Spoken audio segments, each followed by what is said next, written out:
My bet is you heard something or saw something about what happened between Donald Trump, J.D. Vance, and Vladimir Zelensky. Lots of people were appalled for good reason. Vladimir Putin was delighted, which tells you something. But it was something that the whole world kind of stopped and watched. I mean, in the aftermath of that horror show, the UK and France felt the need to develop their own peace plan with Ukraine that they will present to us. The front page of one of the biggest British conservative newspapers called Trump a bully who is no longer welcome for his state visit.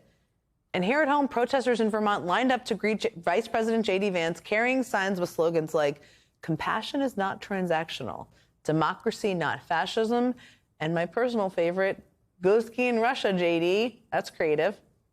But hey, I guess at least someone was happy. Kremlin spokesperson Dmitry Peskov came out and said today that Trump's foreign policy, quote, largely coincides with our vision. A statement, by the way, that would have made the skin crawl of former Republican leaders like John McCain and Mitt Romney and many others.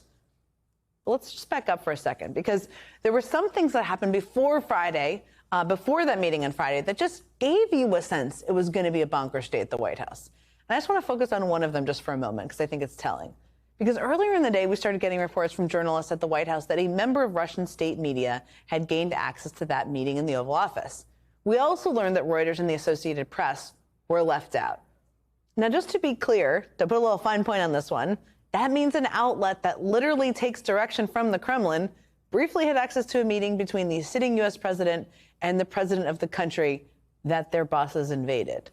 It also means two global wire services known for reporting straight news around the world were denied access. And we know that decision to kick out the AP and Reuters was made by the White House.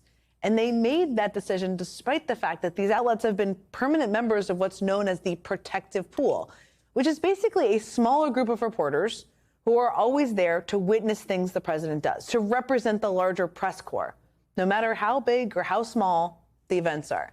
Now, the pool exists to ensure the media, and therefore the public, is protected from missing out on an expected news story. This dates all the way back to Eisenhower. I mean, the pool was there for the assassination attempt against Ronald Reagan. It was there on 9/11. And the pool is there when the president is on vacation, on any travel whatsoever. They're there for everything. And they're there for everything because at any moment, news can happen. And having journalists present to ask questions of the president is very much in the public interest. But the Trump administration obviously sees things very differently. They don't want outlets there focused on reporting the actual news. They want outlets that will report mainly, only, primarily the version of the news they want, the way they want it reported. Which sounds remarkably Russian, by the way, doesn't it? And so on Friday, it looked like the AP and Reuters were out and a Russian propaganda outlet was in. Now, after that news broke, the White House claimed that this Russian reporter was not on the approved list of reporters and said they were being kicked out. And do mistakes happen with pools? I can tell you they definitely happen with pools. Sure they do. But it feels like one heck of a coincidence given the context, doesn't it? I mean, the only reporter who was able to sneak in happened to be from a Russian outlet during Donald Trump's meeting with the president of Ukraine. Again, consider the context. Because a Russian reporter being accidentally let in while AP and Reuters are kicked out is also right in line with everything they were doing before Friday. I mean, it's also in line with what they were doing back in 2017. Remember when Trump met with Russia's foreign minister and ambassador in the White House and just so happened to reveal highly classified information to them? Well, the only reason we saw images of that meeting was because a Russian photographer took photos that were released by the very same outlet that was briefly in the Oval on Friday. What we saw on Friday was also in line with what they were doing earlier in the week, too. Take a look at this headline from Tuesday. White House moves to pick the pool reporters who cover Trump. Again, that means choosing much friendlier outlets to cover the president. And I guess for a moment on Friday, it could have also meant looking the other way while Russian state media wandered into the Oval Office. When you try to control the media like that, when you try to control who is covering your events at all, you're pretty obviously trying to avoid scrutiny and just put on a show instead. So on Friday, Donald Trump put on his show. And even though that Russian reporter was discovered and kicked out, Trump's buddy Vladimir Putin still got the show that he wanted. Because over the course of nearly an hour, Donald Trump and J.D. Vance berated the president of a country that is fighting for its survival and unloaded talking points that the Kremlin could have scripted themselves. I've been in the Oval Office for countless meetings between U.S. presidents and world leaders and many other meetings, and I have never seen anything remotely close to what we saw on Friday. At the very end of the show, Trump reminded us what it was all about. This is going to be great television, I will say that. This is going to be great television.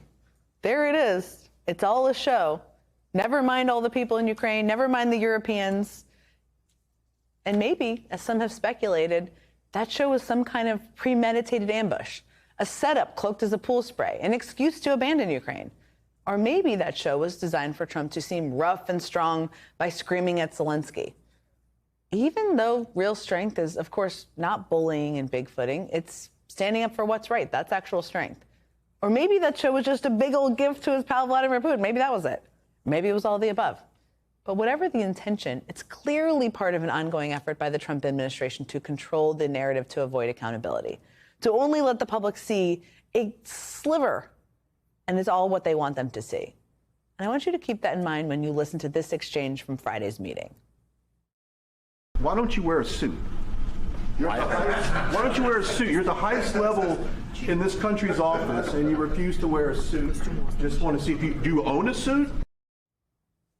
That was actually a thing that happened. That is footage from the event in the Oval Office on Friday. And that hard-hitting question came from a host from the far-right cable channel Real America's Voice.